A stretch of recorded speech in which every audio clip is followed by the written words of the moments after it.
ಕ್ಷೇತ್ರದ ಶಾಸಕರು ಹಾಗೂ ಕರಕುಶಲ ಅಭಿವೃದ್ಧಿ ನಿಗಮ ರಾಜಕೀಯ ಬಿಕ್ಕಟ್ಟುಗಳು ನಡೀತಾ ಇದೆ ಅಂತ ಪೇಪರೆಲ್ಲ ನೋಡ್ತಾ ಇದ್ವು.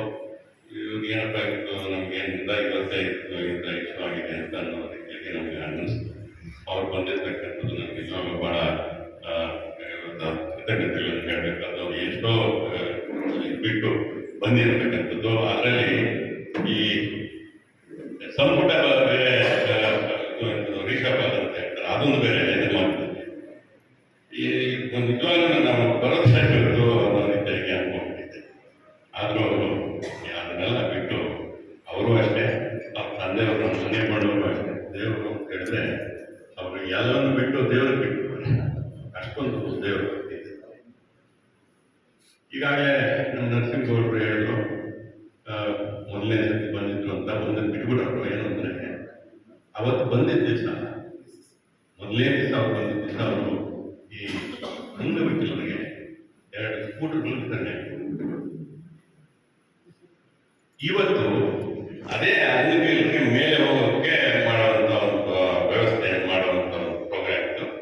ಈ ಪ್ರೋಗ್ರಾಮ್ಗೆ ಇವತ್ತು ನೀವೇನು ನೋಡಿದ್ರೆ ಅಲ್ಲಿ ಇವತ್ತು ತಾವೆಲ್ಲ ನೋಡಿದ್ರೆ ಬೋರ್ಡ್ಗೆ ಏನು ಆಫೀಸ್ ಆಗ್ಬೋದು ಅಥವಾ ಈ ಲಿಫ್ಟ್ಗಳಿಗಾಗ್ಬೋದು ಅಥವಾ ಈ ಎಲ್ಲ ಕಾರ್ಯಕ್ರಮವನ್ನು ಅವ್ರು ಬಂದಾದ ನಂತರ ನಮಗೆ ಕೊಟ್ಟಿರ್ತಕ್ಕಂಥ ಪ್ರೇರಣೆ ಕಾರಣ ಅಂತ ಹೇಳ್ತೇವೆ. ಅವ್ರು ಕೊಟ್ಟಿರ್ತಕ್ಕಂಥ ಪ್ರೇರಣೆಯಲ್ಲೇ ನಾವು ಏನೊಂದು ಮಾಡ್ಲಿಕ್ಕೆ ಸಾಧ್ಯ ಆಗಿದೆ. ಅವರು ಬಂದು ಇದೇ ರೆಡ್ಡಿ ಕ್ಷೇತ್ರದಲ್ಲಿ ಸೇರಿದ್ರು. ಅವ್ರು ನಿಂತ್ಕೊಂಡು ಫಸ್ಟ್ ಮಾತಾಡಿದ್ದೇನೆ, ಹಾಸ್ಟೆಲ್ ಫ್ರೀ ಆಗಿ ಅವರು ಸ್ವಲ್ಪ ನಡ್ತಾ ಇದ್ದೇನೆ, ಸರ್ಕಾರದಲ್ಲ ಸ್ವಲ್ಪ ನಡ್ತಾ ಇದ್ರು. ಅಲ್ಲಿರ್ತಕ್ಕಂಥ ಮಕ್ಕಳನ್ನು ಉಪಯೋಗಿಸ್ಕೊಂಡು ನಾವು ಅದರಲ್ಲಿ ನಾವು ದೇಶವನ್ನು ಕೂಡ ಬಂದಿದ್ದೀವಿ. ಅದಕ್ಕೆ ಏನು ಅಂತ ಹೇಳಿದ್ರೆ, ಸುತ್ತೂರಲ್ಲಿರ್ತಕ್ಕಂಥ ಒಂದು 80 ಎಕರೆಯಲ್ಲಿ ಈ ಗಿಡವನ್ನು ಎಲ್ಲ ನಾಟಿ ಮಾಡ್ತಾ ಇದ್ರು.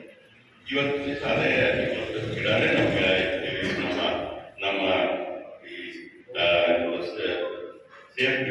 ಸೇಫ್ಟಿ ಲಾಂಗ್ ಟರ್ಮ್ ಡೆಪಾಸಿಟ್ಸ್ ಏನಿದೆ, ಆ ಡೆಪಾಸಿಟ್ಸ್ ಎಲ್ಲ ಆ ಹಣದಿಂದ ನಾವು ಹೆಚ್ಚಾಗಿರ್ತಕ್ಕಂಥದ್ದು. ಆ ಹಣನೇ ಬಂದಿರ್ತಕ್ಕಂಥದ್ದು. ಆ ಹಣನ ದಿವಸ ಹಂಗೆ ಇಟ್ಕೊಂಡು ಮಾಡ್ತಾ ಇದ್ವು. ಇದು ಇವಾಗ ಏನಾಯ್ತು ನಿಮ್ಗೆಲ್ಲ ಗೊತ್ತಿದೆ, ಸರ್ಕಾರದಲ್ಲಿ ನಾವೇನಾದ್ರೂ ಮಾಡಬೇಕು ಅಂತ ಹೇಳಿದ್ರೆ ಕಾಮಗಾರಿಗಳು ಸಾಕಷ್ಟು ಅರ್ಚನೆ ಇನ್ನು ತೊಡ್ಕೊಂಡು ಹೋಗ್ಬೇಕು, ಮೇಲೆ ಹೋಗ್ಬೇಕು. ಅಲ್ಲೇನೋ ಒಂದು ಹೋಗಿ ಆಗ್ತದೆ. ಪುಸ್ತಕ ಬಂದಿದ್ದು ಈ ಸ್ನೇಕ್ ಅಂಡ್ ಲ್ಯಾಡರ್ ಅಂತ ಹೇಳ್ತಾರೆ, ನಮ್ಮ ಒಂದು ಆಟ. ಅದು ಮುಂದ್ಬಿಟ್ರೆ ಕೆಳಗಡೆ ಡಮಾರ ಆ ರೀತಿಯಾಗಿ ಆಗ್ತಾ ಇತ್ತು.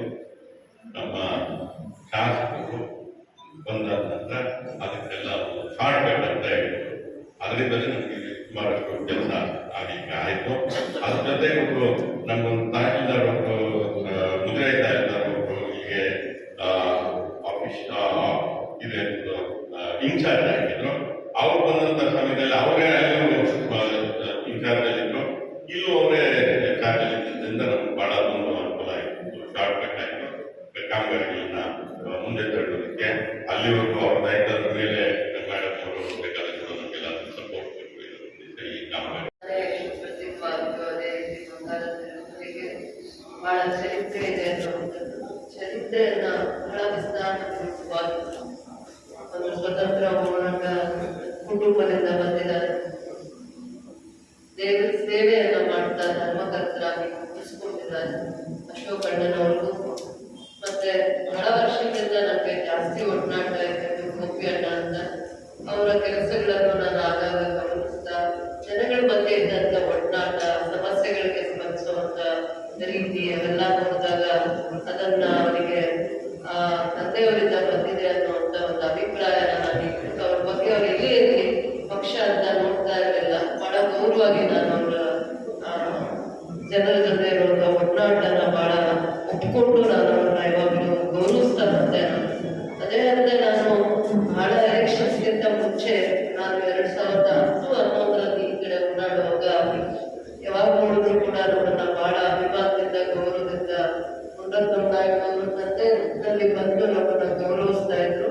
ಅವ್ರು ಎಲ್ಲೇ ಇದ್ರು ಕೂಡ ಒಂದು ಆಶೀರ್ವಾದ ಕೂಡ ನಮ್ಗೆ ಮಾಡಿದ್ದಾರೆ. ಇವತ್ತು ಈ ವೇದಿಕೆಯಲ್ಲಿ ಕೂಡ ನಾನು ರಾಜಕಾರಣಿ ಆಗೋದು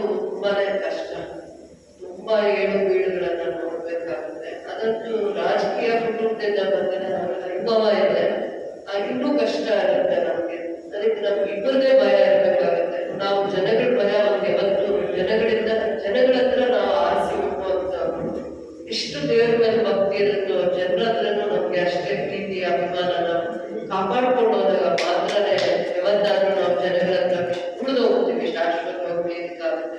ಇಲ್ಲ ಅಂದ್ರೆ ಅಲೆ ಬಂದಾಗ ಬರ್ತೀವಿ, ಮತ್ತೆ ಅಲೆ ಕೊಚ್ಕೊಂಡು ಹೊರಟೋಗ್ತೀವಿ. ಯಾವತ್ತು ಜನರನ್ನ, ಬಡವ್ರನ್ನ, ರೈತರನ್ನ, ಅವರ ಭಾವನೆಗಳಿಗೆ ಯಾವತ್ತು ಗಾಯ ಆಗದೆ ಅವ್ರನ್ನ ನಾವು ಗೌರವಿಸ್ಕೊಂಡಿರ್ತೀವಿ, ಅವತ್ತು ಮಾತ್ರನೇ ನಾವು ಕ್ಷೇತ್ರದಲ್ಲಿ ಓಡಾಡ್ಕೊಂಡಿರಕ್ಕಾಗುತ್ತೆ. ಆ ಸತ್ಯನ ತಿಳ್ಕೊಬೇಕು. ಅದಕ್ಕೆ ನನಗೆ ಸ್ವಲ್ಪ ಅನುಭವ ಆಗಿದೆ. ಅವರು ಕೂಡ ನಮ್ಮಾಗೆ ಒಂದು ರಾಜಕೀಯ ಕುಟುಂಬದಿಂದ ಬಂದಿದ್ದಾರೆ. ನಮ್ದೇನು ರಾಜಕೀಯ ಕುಟುಂಬ ಇಲ್ಲ, ನಮ್ಮ ತಾತನು ಸ್ವತಂತ್ರ ಹೋರಾಟಗಾರರು.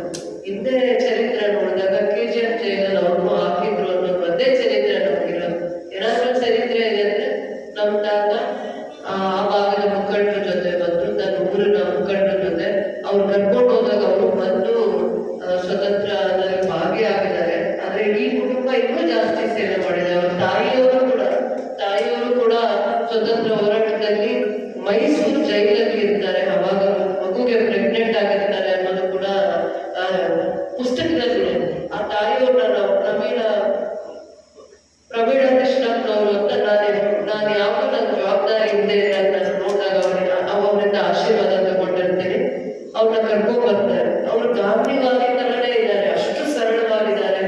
ಅಷ್ಟು ಎಲ್ಲ ಒಂದು ಹೆಣ್ಮಗು, ಈ ಮಣ್ಣಿನ ಹೆಣ್ಮಗುಗೆ ಅಷ್ಟು ಒಂದು ಸ್ವತಂತ್ರದ ಬಗ್ಗೆ ಮತ್ತೆ ಅಂತ ಸ್ವತಂತ್ರ ಪೂರ್ವ ಸಂಗ್ರಾಮದಲ್ಲಿ ನಾನು ಭಾಗಿಯಾಗಬೇಕು ಅನ್ನುವಂಥ ಛಲ ಇತ್ತಲ್ಲ, ಅದನ್ನ ನಾನು ಅಭಿನಂದಿಸ್ತೀನಿ, ಅವತ್ತು ಅಭಿನಂದಿಸಿದೆ. ಅದರಿಂದನೇ ನಾನು ಅವ್ರನ್ನ ತಲೆಬಾಗಿ ಆಶೀರ್ವಾದ ತಗೊಂಡೆ. ಇವತ್ತು ಅದನ್ನ ಬಹಳ ಗೌರವವಾಗಿ ನಾನು ನೋಡ್ತೀನಿ. ಆ ಕುಟುಂಬದಲ್ಲಿ ಬಂದಿರುವಂತವ್ರಿಗೆ ವಿಶೇಷವಾಗಿ ಜನಗಳ ಸೇವೆ ಮಾಡುವಂಥದ್ದು, ದೇವರ ಸೇವೆ ಮಾಡುವಂಥದ್ದು ದೇವರು ಅವಕಾಶ ಮಾಡಿಕೊಟ್ಟಿದ್ದಾರೆ. ಅದನ್ನು ಅವರು ತಲ್ಲೀನರಾಗಿದ್ದಾರೆ. ಆಗತ್ತೆ ಪ್ರತಿಯೊಂದು ಜಾಗದಲ್ಲೂ ಕೂಡ ಒಂದು ಒಳ್ಳೆ ಕೆಲಸ ಆಗ್ಬೇಕು ಅಂದ್ರೆ ಅದರದೇ ಆದ ಒಂದು ಪ್ರಯತ್ನ, ಪರೀಕ್ಷೆ ಎಲ್ಲ ಇರುತ್ತೆ, ಸರಿ ತಪ್ಪು ಇದ್ದೇ ಇರುತ್ತೆ. ಆದ್ರೆ ಕೆಲಸ ಮಾಡುವಂತ ಸಂದರ್ಭದಲ್ಲಿ ಇವತ್ತು ನಮ್ಮನ್ನ ತಪ್ಪಾಗಿ ಹತ್ಕೊಂಡ್ರು ನಮ್ಮನ್ನ ದೇವರ ಹತ್ರ ನಾವು ಸರಿಯಾದ ರೀತಿ ನಡೆದಾಗ ದೇವರ ಹತ್ರ ಮಾತ್ರ ನಮ್ದು ಏನಂತ ಲೆಕ್ಕ ಇರುತ್ತಲ್ಲ ಅದನ್ನ ಯಾರು ಬದಲಾವಣೆ ಮಾಡಕ್ಕೆ ಆಗಲ್ಲ. ನಾವ್ ಎಷ್ಟು ಸರಿಯಾಗಿ ನಡಿಬೇಕನ್ನುವಂಥದ್ದು ದೇವರ ಹತ್ರ ಇರ್ಬೇಕಷ್ಟೇ. ಆ ಅವಕಾಶ ನಿಮಗೆ ಸಿಕ್ಕಿದೆ, ಇಬ್ಬರಿಗೂ ಸಿಕ್ಕಿದೆ. ಒಬ್ಬರಿಗೆ ನಮ್ಮ ಈ ಜಿಲ್ಲೆಗೆ, ಕೋಲಾರ ಜಿಲ್ಲೆಗೆ ಪ್ರತಿಯೊಬ್ಬ ರೈತರ ಮನೆಯಲ್ಲೂ ಮಹಾಲಕ್ಷ್ಮಿ ಅಂತ, ಶ್ರೀಲಕ್ಷ್ಮಿನ ಮಹಾಲಕ್ಷ್ಮಿ ಅಂತ ನಾವು ಕಾಪಾಡ್ಕೊಂಡು ಬರ್ತೀವಿ. ಆ ಡೈರಿ ಫಾರ್ಮರ್ಸ್ ಏನಾದ್ರು ಹೊರಕೊಂಡಿದ್ದಾರೆ ಅಂದ್ರೆ ತಂದೆಯವರ ಕೊಡುಗೆ ನಾವಿವತ್ತು ಅವರಿಬ್ಬರ ಬಗ್ಗೆ ಇವತ್ತು ನಿಂತು ಮಾತಾಡುವಂತ ಅರ್ಹತೆನ ನಾವು ಇವತ್ತು ಇನ್ನೂ ಕಾಪಾಡ್ಕೊಂಡಿಲ್ಲ. ಅಷ್ಟು ಗೌರವ ನಾವು ಇಟ್ಕೊಂಡಿದ್ದೀವಿ. ಕುಟುಂಬ ಅಂದ್ರೆ ಆ ಕುಟುಂಬದ ಕುರಿಗಳು ಅಂದ್ರೆ ನಿಮ್ಮನ್ನು ನಾವು ಅಷ್ಟೇ ಗೌರವವಾಗಿ ನೋಡುವಂಥದ್ದು. ಆ ತಂದೆ ತಾಯಿ ನಿಮ್ಮನ್ನು ಸಾಕಿದ್ದಾರೆ, ಬೆಳೆಸಿದ್ದಾರೆ, ದೇಶಕ್ಕೆ ಸೇವೆ ಮಾಡಿದ್ದಾರೆ. ಅವರು ಸ್ವಾರ್ಥವಾಗಿ ಬದುಕುವಂತ ಸಂದರ್ಭದಲ್ಲಿ ಇವತ್ತಿನ ಕಾಲ ಹೇಗಿದೆ ಅಂದ್ರೆ ಸ್ವಾರ್ಥವಾಗಿ ಓದಿದೀವ ನಾವು ನಮ್ಮ ಕಾಲಕ್ಕೆ ಎಲ್ಲಿ ಒಳ್ಳೆ ಕೆಲಸ ಸಿಗುತ್ತೆ, ಯಾವ ದೇಶದಲ್ಲಿ ಸಿಗುತ್ತೆ ದುಡಿಯೋಕೆ ಹೋಗ್ತಾರೆ. ಚೆನ್ನಾಗಿ ಓದಿರೋ ಮಕ್ಕಳೆಲ್ಲ ನಮ್ಮ ಭಾರತ ದೇಶದಲ್ಲಿರುವಂತ ಚೆನ್ನಾಗಿ highly qualified educated doctors, scientist ಎಲ್ಲ ಬೇರೆ ಕಂಟ್ರಿನ ಉದ್ಧಾರ ಮಾಡಬೇಕಾಗಿದೆ. ಅದರಲ್ಲಿ ನಮ್ಮ ದೇಶನ ನಾವು ಕಾಪಾಡಬೇಕು. ಎಷ್ಟು ವರ್ಷ ಆಗುತ್ತೆ ನಮ್ಮ ದೇಶಕ್ಕೆ ನಾವು ಸೇವೆ ಮಾಡಬೇಕು. ಇದೇ ಮಣ್ಣಿನ ಸೇವೆ ಮಾಡಿ ನಾವು ಋಣ ತೀರಿಸ್ಕೋಬೇಕು ಅನ್ನುವಂಥದ್ದು ಬಹಳ ಕಡಿಮೆ. ಅದು ರೈತರಿಗೆ ಮಾತ್ರ ಜಾಸ್ತಿ ಇದೆ ಅಂತ ನಾನು ಹೇಳಕ್ ಇಷ್ಟಪಡ್ತೀನಿ. ರೈತರು ಮಾತ್ರ ಇದೇ ಮಣ್ಣಿನ ಋಣ ತೀರಿಸಬೇಕು, ನಾನು ರೈತನಾಗಿ ನಾನು ಈ ಸೇವೆ ಮಾಡಬೇಕು, ಭೂಮಿ ತಾಯಿ ಸೇವೆ ಮಾಡಬೇಕು ಅಂತ ಜಾಸ್ತಿ ಉಳಿಸ್ಕೊಂಡಿರೋದು ರೈತರು ಈ ಕಾಲಕ್ಕೆ. ಯಾವುದೇ ಕುಟುಂಬದ ಬಗ್ಗೆ ನಾವು ಮಾತಾಡುವಂತ ದೊಡ್ಡ ವ್ಯಕ್ತಿಗಳು ಅಲ್ಲದೆ ಅಲ್ಲ ಅಂತ ನಾನು ಹೇಳಕ್ ಇಷ್ಟಪಡ್ತೀನಿ. ದೇವರ ಸೇವೆ ಮಾಡೋದನ್ನ ಗೌರವಿಸ್ತೀನಿ. ನಮ್ಮ ಕೈಯಲ್ಲಿ ಆಗುವಂತ ಹಳ್ಳಿ ಸೇವೆ ಮಾಡುವಂತ ಪ್ರಯತ್ನ ಮಾಡ್ತೀವಿ. ಯಾವುದೇ ಒಂದು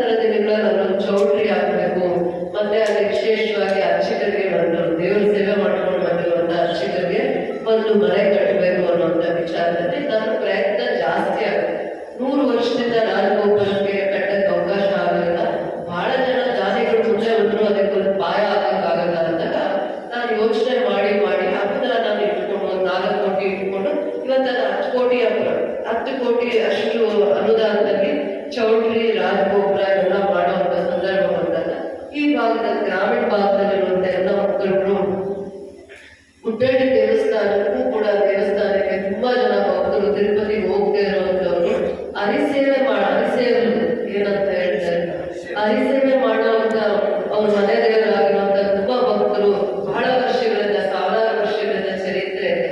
ಏನಾದ್ರೂ ಒಂದು ಸೇವೆ ಮಾಡ್ಬೇಕು ಅಂದಾಗ ನಿಮ್ಮ ಒತ್ತಾಯದ ಮೇಲೆಯೂ ಕೂಡ ನಾವಿದು ಕಂದಾಯ ಇಲಾಖೆಯಲ್ಲಿ ಫಾರೆಸ್ಟ್ ಡಿಪಾರ್ಟ್ಮೆಂಟ್ ಅಲ್ಲಿ ಇರುವಂತ ಜಾಗದಿಂದ ದೇವಸ್ಥಾನ ಅಂತ ಮಾಡಿ ಅಂದಾಗ ನಾನೇ ಇಲ್ಲಿ ತಹಸೀಲ್ದಾರ್ ಇವರೆಲ್ಲ ಕರೆದು ಮೀಟಿಂಗ್ ಮಾಡುವಂತದ್ದು ಮಾಡ್ತೀನಿ. ಏನು ಸುತ್ತಮುತ್ತ ದೇವರ ಸೇವೆ ಮಾಡುವಂತ ಸೇವಾಕರ್ತರು ಭಕ್ತರು ಏನು ಮನಸ್ಸಲ್ಲಿ ಬೇಡಿಕೆಗಳಿರಲ್ಲ ಅದನ್ನು ಮಾಡುವಂತ ಪ್ರಯತ್ನ ಮಾಡೋಣ, ಹೇಳಿ ಅದನ್ನ ಪ್ರಯತ್ನ ಮಾಡ್ತೀವಿ ಅನ್ನುವಂತ ಸಂದರ್ಭದಲ್ಲಿ ದೇವಸ್ಥಾನಕ್ಕೆ ನೀವೇ ಕೇಳಿದ್ವಿ, ವಯಸ್ಸಾಗಿರುವಂತ ಹಿರಿಯ ನಾಗರಿಕರಿಗೆ, ಹೆಣ್ಮಕ್ಳಿಗೆ ಅಥವಾ ಯಾರು ಪ್ರೆಗ್ನೆಂಟ್ ಇರ್ತಾರೆ, ತುಂಬ ಗರ್ಭಿಣಿ ಇರ್ತಾರೆ, ದೇವರ ದರ್ಶನ ಮಾಡೋಕ್ಕಾಗಲ್ಲ ಅನ್ನುವಂಥದ್ದನ್ನ ಅಲ್ಲಿ ಒಂದು ವ್ಯವಸ್ಥಿತವಾಗಿರುವಂತ ಅವರಿಗೆ ಇಲ್ಲ, ಸೌಕರ್ಯ ಇಲ್ಲ ಅನ್ನುವಂತ ವಿಚಾರ ಬಂದಾಗ ಇವೆಲ್ಲ ಲಿಫ್ಟ್ ಮಾಡೋಣ, ಇನ್ನೊಂದು ಮಾಡೋಣ ಅನ್ನುವಂತ ಒಂದು ಆಲೋಚನೆ ನಿಮ್ಮ ಪ್ರಸ್ತಾವನೆ ಆಗಿದೆ. ಅದಾದ್ಮೇಲೆ ದೇವ್ರದ್ದು ಯಾವ ಭಕ್ತರು ದೇವರ ದರ್ಶನ ಮಾಡಿ ಇಲ್ಲಿ ಒಂದು ಅನ್ನದಾಸ ಹೋಗುವ ದೇವ್ರದ್ದು ಬರುವಂತ ದಿನಗಳಲ್ಲಿ ದೇವ್ರ ಸೇವೆಗೆ ಅವ್ರು ಏನು ಮುಡುಕು ಕೊಡ್ತಾರೋ ಗೊತ್ತಿಲ್ಲ, ಅದಕ್ಕೆ ಅದಕ್ಕೆ ಪವಿತ್ರತೆ ಇದೆ. ಯಾಕಂದ್ರೆ ದೇವ್ರ ಕೆಲಸ ಮಾಡ್ಕೊಂಡು ದೇವ್ರ ಸೇವೆ ಮಾಡುವಂತ ಕೆಲಸ ಮಾಡ್ಕೊಂಡು ಬಂದಿದ್ದೀರ, ಅದ್ರ ಪವಿತ್ರತೆ ಇರುತ್ತೆ, ಭಯ ಇದೆ ನಮಗೂ ಕೂಡ. ಅದ್ರ ಬಗ್ಗೆ ಚರ್ಚೆ ವಿವಾದ ಏನು ಅದನ್ನ ತಪ್ಪು ಅಂತ ನನ್ನ ಅಭಿಪ್ರಾಯ. ದೇವ್ರ ಕೆಲಸ ಏನ್ ಮಾಡ್ಬೇಕು, ನಿಮ್ ಸಂಕಲ್ಪ ಇದೆ, ಅಮ್ಮನವ್ರ ಬೆಟ್ಟಕ್ಕೆ ಮತ್ತೆ ಸ್ವಾಮಿಗಳವ್ರ ಬೆಟ್ಟಕ್ಕೆ ನೀವು ಲಿಫ್ಟ್ ಅನ್ನ ಮಾಡಿಸ್ಬೇಕು ಅನ್ನುವಂಥದ್ದು ಒಂದು. ಇನ್ನೊಂದು ಸ್ನಾನದ ಗೃಹವನ್ನ ಮಾಡ್ಬೇಕು 1 ಕೋಟಿಯಲ್ಲಿ ಅಂತ ಒಂದು ಆಲೋಚನೆ ಇದೆ. ಮತ್ತೆ ಆಫೀಸ್, ಅಡ್ಮಿನಿಸ್ಟ್ರೇಟಿವ್ ಆಫೀಸ್ ಒಂದು 60 ಲಕ್ಷದಲ್ಲಿ ಮಾಡಬೇಕು. ಯಾಗಶಾಲೆಯನ್ನು ಕೂಡ 1 ಕೋಟಿಯಲ್ಲಿ ಮಾಡಬೇಕು. ಅದು ದೇವರು ಏನು ಕಾಣಿಕೆ ದುಡ್ಡಿದೆ, ಅದು ಯಾವ ರೀತಿಯಾದ್ರೂ ಆಗಿರ್ಬೋದು, ಬಹಳ ವರ್ಷಗಳಿಂದ ಬಂದಿರುವಂತ ಕಾಣಿಕೆ ದುಡ್ಡನ್ನ FD ಮಾಡಿದ್ವಿ. ಆ ದುಡ್ಡನ್ನ ನಾವು ದೇವರ ಸೇವೆ ಇದೆಲ್ಲ ಸೌಕರ್ಯಗಳನ್ನ ಮಾಡ್ಲಿಕ್ಕೆ ನಮ್ಮ ಅಭಿಪ್ರಾಯ ಇದೆ. ದೇವಸ್ಥಾನದ ಕಮಿಟಿ ನಮ್ಮ ಒಂದು ಆಲೋಚನೆ ಅಂತ ಹೇಳಿದ್ವಿ. ಮತ್ತೆ ನಾನು ಕೂಡ 2 ಕೋಟಿ ಅನುದಾನ ಈ ದೇವಸ್ಥಾನದ ರಸ್ತೆನ, ದೇವಸ್ಥಾನದ ಮೆಟ್ಲುಗಳು ಹತ್ತಲಿಕ್ಕೆ ಕಷ್ಟ ಆಗುವಂತವರಿಗೆ ಎಲೆಕ್ಟ್ರಿಕ್ ವೆಹಿಕಲ್ ಮುಖಾಂತರ ಹತ್ತಿರ ಬೆಟ್ಟದ ಒಂದು 10 ಹೆಜ್ಜೆ ಅಷ್ಟೇ ದೇವಸ್ಥಾನಕ್ಕೆ ಹೋಗೋದು. ಅಲ್ಲಿ ಎಲೆಕ್ಟ್ರಿಕ್ ವೆಹಿಕಲ್ಸ್ ಅಲ್ಲಿ ತುಂಬಾ ವಯಸ್ಸಾಗಿರುವಂತವ್ರು, ಚಿಕ್ಕ ಮಕ್ಕಳು ಮತ್ತೆ ಅಂಗವಿಕಲರು ಏನಾದ್ರು ವಿಶೇಷವಾಗಿರುವಂತ ಅಂತವರಿಗೆ ಸೌಕರ್ಯ ಆಗ್ಬೇಕು ಅಂತಂದ್ರೆ ಇದೊಂದು ರಸ್ತೆಗೆ ನಾವು 2 ಕೋಟಿ ಅನುದಾನ ಇಟ್ಟಿದ್ವಿ. ಇನ್ನು ಏನೇನು ಅವಕಾಶಗಳಿದೆ ನಾವು ಹಂತವಾಗಿ ಮಾಡೋಣ ಅನ್ನೋದಕ್ಕೆ 1 ಹಂತದ ಸಭೆ ಮಾತ್ರ ಮಾಡಕ್ಕಾಯ್ತು. ಬಹಳ ಜನ ಇಲ್ಲಿ ತುಂಬಾ ಜನಕ್ಕೆ ದೇವರ ಸೇವೆ ಬಗ್ಗೆ ಮತ್ತೆ ಇಲ್ಲಿನ ಪವಿತ್ರತೆ ಬಗ್ಗೆ ಕೂಡ ಬಹಳ ಗೌರವ ಇಟ್ಕೊಂಡು ಸೇವೆ ಮಾಡ್ಕೊಂಡು ಬಂದಿದ್ದಾರೆ. ಇದೊಂದು ದೇವರ ಅವಕಾಶ ಕೊಟ್ಟಿದ್ದಾರೆ ಅನ್ಕೋಬೇಕು, ಬಿಟ್ರೆ ದೇವರ ಸೇವೆ ಮಾಡೋದಕ್ಕೆ ಚರ್ಚೆಯ ವೇದಿಕೆ ಯಾವತ್ತೂ ಆಗಬಾರ್ದು ಅಂತ ನನ್ನ ಅಭಿಪ್ರಾಯ. ಬಹಳ ಪವಿತ್ರವಾಗಿರುವಂತ ದೇವಸ್ಥಾನದಲ್ಲಿ ನಿಂತಿದ್ದೀವಿ.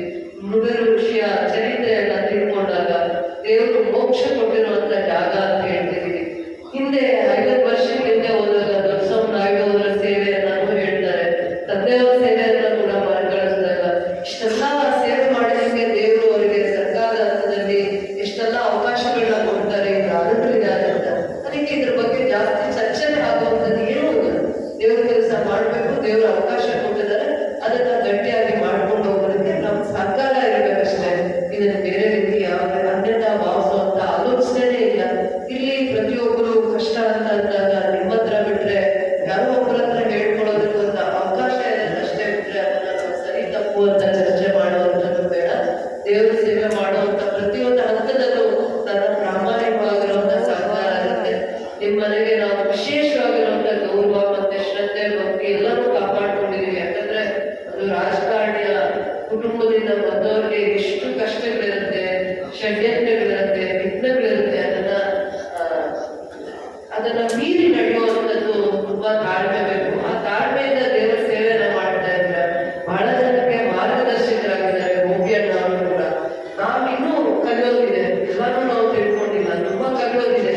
ಕಲಿತು ತಿಳ್ಕೊಂಡು ನಾವೇ ಹೋಗುವಂತ ಪ್ರಯತ್ನದಲ್ಲಿ ನಾನು ಕೆಲಸ ಮಾಡ್ತಾ ಇದ್ದೀನಿ. ದೇವ್ರ ನಿಮ್ ಮಾರ್ಗದರ್ಶನದಲ್ಲಿ ಏನ್ ಕೆಲಸ ದೇವ್ರಿಗೆ ಆಗ್ಬೇಕು ಅಂದ್ರೆ ಖಂಡಿತವಾಗಿ ಮಾಡೋಣ ಶ್ರದ್ಧೆಯಿಂದ. ಇದಕ್ಕೆ ಆದ ಒಂದು ಪವಿತ್ರತೆ ಇದೆ, ಅದನ್ನ ಕಾಪಾಡುವಂತ ಪ್ರಯತ್ನದಲ್ಲಿ ನೀವಿದ್ದೀರಾ. ನಮ್ಮ ಶಕ್ತಿ ಮೀರಿ ಗೌರವವಾಗಿ ದೇವಸ್ಥಾನದ ಕೆಲಸ ಮಾಡ್ಬೇಕನ್ನೋ ಕಳಕಳಿ ಇದೆ ಅಷ್ಟೇ ಬಿಟ್ರೆ ಬೇರೆ ಏನು ನಮಗೆ ಉದ್ದೇಶ ಇಲ್ಲ. ಯಾರು ಏನು ಮಾತಾಡಿದ್ರು ಕೂಡ ನಮ್ಗೆ ಇಷ್ಟೇ, ನಾವ್ ಏನ್ ಕೆಲಸ ಮಾಡ್ತೀವಿ ಅದು ದೇವರಾದ್ರೂ ಒಪ್ಕೋಬೇಕು, ಇಲ್ಲ ಜನಗಳಾದ್ರೂ ಒಪ್ಕೋಬೇಕು. ಎರಡೇ ನನ್ನ ಪರಿಶ್ರಮ ಅಷ್ಟೇ. ದೇವರಾದ್ರೂ ನನ್ನ ಪರಿಶ್ರಮ ಒಪ್ಕೋಬೇಕು, ಇಲ್ಲ ಕಡೆ ಪಕ್ಷ ಜನ ಆದ್ರೂ ನಾನು ಒಪ್ಕೋಬೇಕು. ಅಷ್ಟೇ ನಮ್ಮ ಪರಿಶ್ರಮ ಆಗಿರ್ಬೇಕು. ನಾನು ಹಿಂದೆ ನಾನು ಯಾರು ಏನ್ ಮಾತಾಡೋದು ಅದ್ರ ಬಗ್ಗೆ ನಾನು ಆಲೋಚನೆ ಮಾಡಿಲ್ಲ. ಮಾಡಿದ್ರೆ 15 ವರ್ಷದ ಹಿಂದೆನೆ ವಾಪಸ್ ಹೊರಟು ಹೋಗ್ಬೇಕಾಗಿತ್ತು. ಹಾಗೆಲ್ಲ ಬಂದಿದ್ದೀವಿ ಸೇವೆ ಮಾಡಕ್. ದೇವರು ಏನು ಅವಕಾಶ ಕೊಟ್ಟಿದ್ದಾರೋ ಅದನ್ನ ದೇವರು ಕೊಟ್ಟಿರೋ ಅವಕಾಶ ಅಂತ ಅಂದ್ಬಿಟ್ಟು ನಾವು ಜನಗಳ ಬಗ್ಗೆ ಜವಾಬ್ದಾರಿಯಿಂದ ನಡ್ಕೋಬೇಕಷ್ಟೇ. ಚರ್ಚೆ ಮಾಡುವಂತ ವಿಚಾರ ಏನಿಲ್ಲ. ದೇವರ ಕೆಲಸ ಆಗಿದೆ, ಅದನ್ನ ಭಕ್ತಿಯಿಂದ ಸ್ವೀಕರಿಸ್ಬೇಕಷ್ಟೇ ಅಂತ ಹೇಳ್ತೀನಿ. ಸಮಾಧಾನ, ನಾನು ಸಮಾಧಾನವಾಗಿ ಕೇಳಿಸ್ಕೊಂಡಿದ್ದೀನಿ. ನನಗೇನು ಬೇಜಾರಿಲ್ಲ. ನಿಮ್ಮಿಂದ ತುಂಬಾ ಕಲಿತಿದ್ದೀನಿ ನಾವು.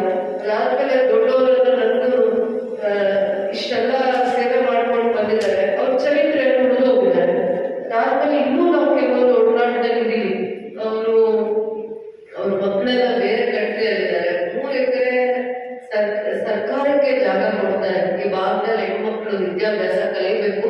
10ನೇ ಕ್ಲಾಸ್ ಆದ್ಮೇಲೆ ಹೆಣ್ಮಕ್ಳನ್ನ ಕಾಲೇಜಿಗೆ ಕಳಿಸಲ್ಲ, ಮದುವೆ ಮಾಡಿಬಿಡ್ತಾರೆ. ಇಲ್ಲಿ PU ಕಾಲೇಜ್ ತರಬೇಕು ಅಂತ ನಾನು ಮೊದಲನೇ ಸತಿ ಶಾಸಕರಾದಾಗ ಫೈಲ್ ಎತ್ಕೊಂಡು ಮುಖ್ಯಮಂತ್ರಿಗಳನ್ನ ನೋಡೋದಕ್ಕೆ ಜನತಾ ರಾಷ್ಟ್ರದಲ್ಲಿ ಬಹಳ ಸತಿ ನೋಡ್ತೀನಿ. ಅವ್ರಿಗೋಸ್ಕರನೇ ನಾನು ಪ್ರಯತ್ನ ಮಾಡಿ ಒಂದು PU ಕಾಲೇಜ್ ತರ್ತೀನಿ. ಇವತ್ತು ಗುಟ್ಟಳ್ಳಿ ಬಂಗಾರ ತಿರುಪತಿ ಗುಟ್ಟಳ್ಳಿ ಕಾಲೇಜ್ಗೆ 7 ಕೋಟಿ ಅಂದ್ರೆ 10 ಕೋಟಿವರೆಗೂ ನಾವು ಆ college, PU college, degree college, ಅದಕ್ಕೆಲ್ಲ ಇನ್ಫ್ರಾಸ್ಟ್ರಕ್ಚರ್ ಹೆಣ್ಮಕ್ಳಿಗೆ ಸುತ್ತಮುತ್ತ ಎಷ್ಟು ಹಳ್ಳಿಗಳಿಗೆ ಹತ್ರ ಆಗುತ್ತೋ ಅವ್ರು ಬಂದು ಓದ್ಕೊಳ್ಳೋದಕ್ಕೆ ಅವಕಾಶ ಆಗುತ್ತೆ. ಇವರೆಲ್ಲ ನನಗೆ ಮಾರ್ಗದರ್ಶಕರು. ನನ್ನ ನಂಬಿ ಕರ್ಕೊಂಡ್ ಬರ್ತಾರೆ. ನಾವು ಅವ್ರ ಗೌರವನ ಕಳೆದ್ಬಿಟ್ರೆ ಏನ್ ಪ್ರಯತ್ನ? ಅವರು ಗುರುತುಗಳು ಉಳಿಬೇಕು. ನನ್ನ ಕರ್ಕೊಂಡ್ ಬಂದಿದ್ದಕ್ಕೆ ನಮ್ ಕೆಲಸ, ನಾವಪ್ಪ ಹೆಣ್ಮಗೋದ್ರೆ ಕೆಲಸ ಮಾಡಿಸಿದ್ವಿ ಅನ್ನುವಂತ ಒಂದು ಗುರುತುಗಳು ಉಳಿದೋಗ್ಬೇಕು ಅನ್ನೋದಷ್ಟೇ ನಾನು ಗೌರವ ಕೊಡೋದು ಅವ್ರಿಗೆ. ಅವ್ರಿಗೆ ಏನ್ ಪರಿಸ್ಥಿತಿ ಇರುತ್ತೋ, ಏನ್ ಕಷ್ಟ ಮನೆಯಲ್ಲಿ ಅನುಭವಿಸ್ತಾ ಇರ್ತಾರೋ ಅದು ಒಂದು ಅವರಿಗೆ ನೆಮ್ಮದಿ ತಂದ್ಕೊಡ್ಬೇಕು ಅನ್ನೋದು ಒಂದೇ ಖುಷಿ ನನಗಿರೋದು.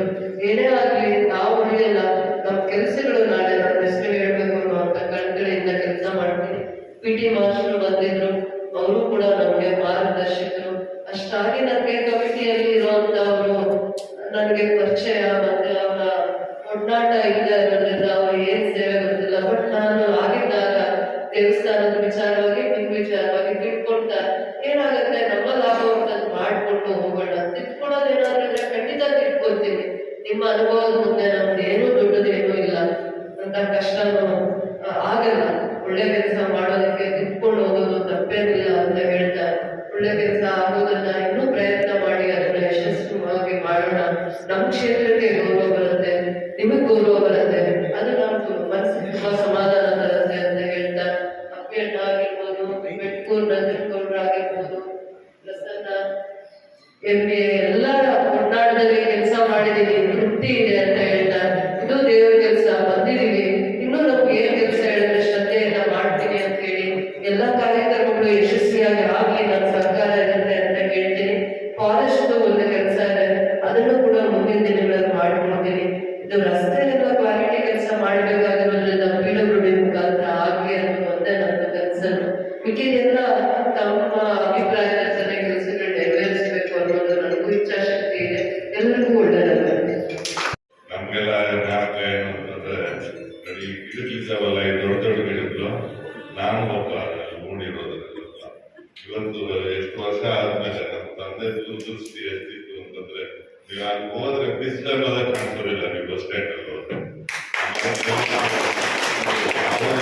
ದೂರದೃಷ್ಟಿ ಅದು.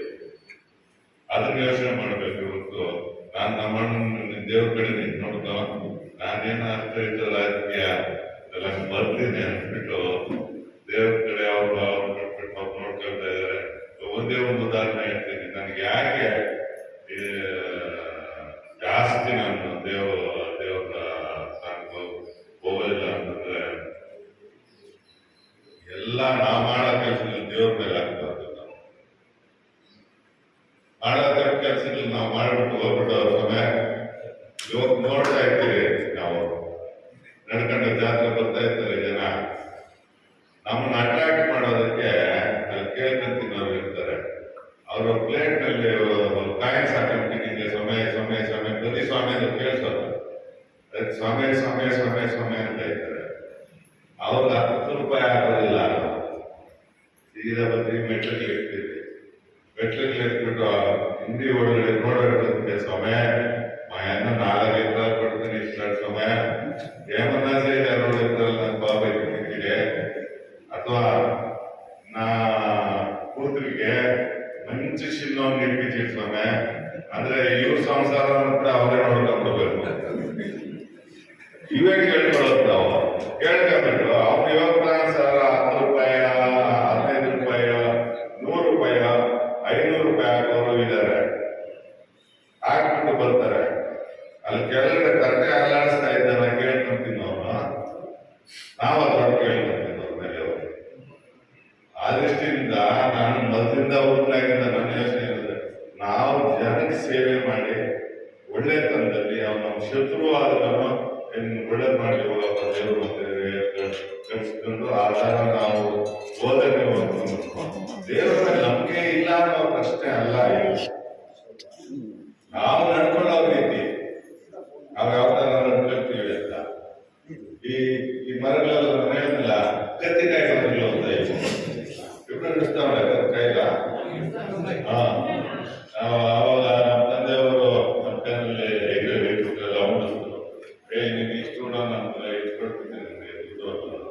ಹಾಗೆ ನಮ್ಮ ಹುಡುಗ ಕೈನಲ್ಲೆಲ್ಲ ಉಣಿಸಿ ಆಮೇಲೆ ಚೆನ್ನಾಗಿ ಇವತ್ತು ನಡೆಸ್ಕೊಂಡು ಹೋಗ್ತಾ ಇದ್ದಾರೆ. ಒಳ್ಳೆ ಒಂದು ಸ್ಥಾನದಲ್ಲಿ ಇದು ನಡ್ಕೊಂಡು ಹೋಗ್ತಾ ಇದ್ದಾರೆ. ಒಳ್ಳೆ ಕಮಿಟಿ ಇದೆ. ಕಮಿಟಿ ಯಾವ ನಡ್ಕೊಂಡು ಹೋಗ್ತಾ ಇದ್ದಾರೆ. ಜೊತೆಗೆ ಎಲ್ಲರೂ ಇದ್ದಾರೆ, ಇಲ್ಲಿರೋರೆಲ್ಲ ಗೊತ್ತಿರೋರು ನನಗೆ. ಮಿನಿಸ್ಟ್ರಿ ಎಲ್ಲ ಗೊತ್ತಿದ್ದಾರೆ. ನೀವು ಈ ದೇವಸ್ಥಾನವನ್ನ ಕಾಪಾಡ್ಕೊಂಡು ಬಂದಿದ್ದೀರಿ, ಮುಂದಕ್ಕೂ ಇದೇ ತರ ಕಾಪಾಡ್ಕೊಂಡು ಹೋಗ್ಲಿ. ಮೇಡಮ್ ಅವ್ರನ್ನ ಹೇಳೋದು ಏನಂದ್ರೆ ಸ್ವಲ್ಪ ನಮ್ಮ ಕಡೆ ನೋಡ್ಬಿಡಿ. ವೆಂಕಟರಮಣ ಸ್ವಾಮಿ ರಾಮಲ್ಲಿ ನಿಮ್ ಕಡೆ ನೋಡ್ಬಿಡ್ತಾರೆ. ಹಾಗೆ ನಮ್ಮ ಹಾಕ್ತಾರೆ ಅವ್ರಿಗೆ ನಾನು ಹೇಳ್ತೀನಿ ನೋಡಿ, ಗೋವಿಂದ ಗೋವಿಂದ ಇಲ್ಲಿಂದ ವೆಂಕಟರಮಣ ಸ್ವಾಮಿ ಅವ್ರಿಗೆ ಹೋಗ್ತೀರಿ. ನಮ್ಮ ರೂಪದಲ್ಲಿ ವೆಂಕಟರಮಣ ಸ್ವಾಮಿ ಲಡ್ಡು ಮಾಡೋದು, ಲಡ್ಡು ಆಗಲಿ ನೈವೇದ್ಯ ಮಾಡ್ತಾ ಇದ್ದೀವಿ. ನೀವೇನಾದ್ರೂ ಹೆಂಗಸರು ನೀರೊಬ್ಬರ ಒಯ್ದ್ರೆ ಗೋವಿಂದ ಗೋವಿಂದ ಇಲ್ಲಿಂದ ಹೋದ್ರೆ ಅಲ್ಲಿ ಗೋವಿಂದ ನಿಮಗೆ ಅಂತಾರಂತ, ನೀರಿಗೆ ಒಯ್ದ್ರೆ ಅಂತ. ಆ ಥರ ನಾವು ನಡ್ಕೊಳ್ಳೋ ರೀತಿ ಚೆನ್ನಾಗಿರ್ಬೇಕು ಅಂತ ಹೇಳ್ತಾ ನಮ್ಮ MLA ಅವರು ಬಂದಿದ್ದಾರೆ ಇವತ್ತು.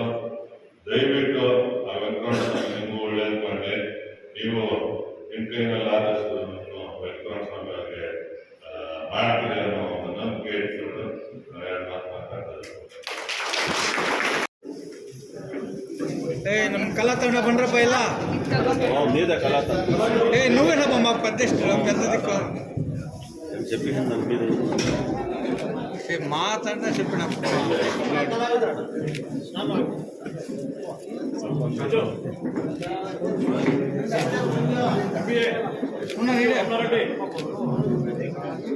కృష్ణారెడ్డి పిల్లి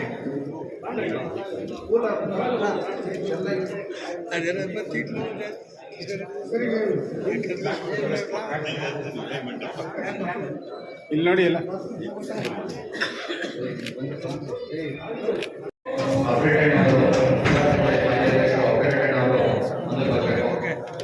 ಓನರ್ ಎತ್ತು ಮಾಡ್ತಾ ಇಲ್ಲ ಕೊಡಿ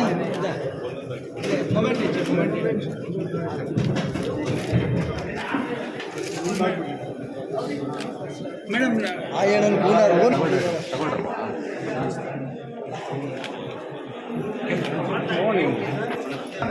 ನಾಗಸ್ವಾಮಿ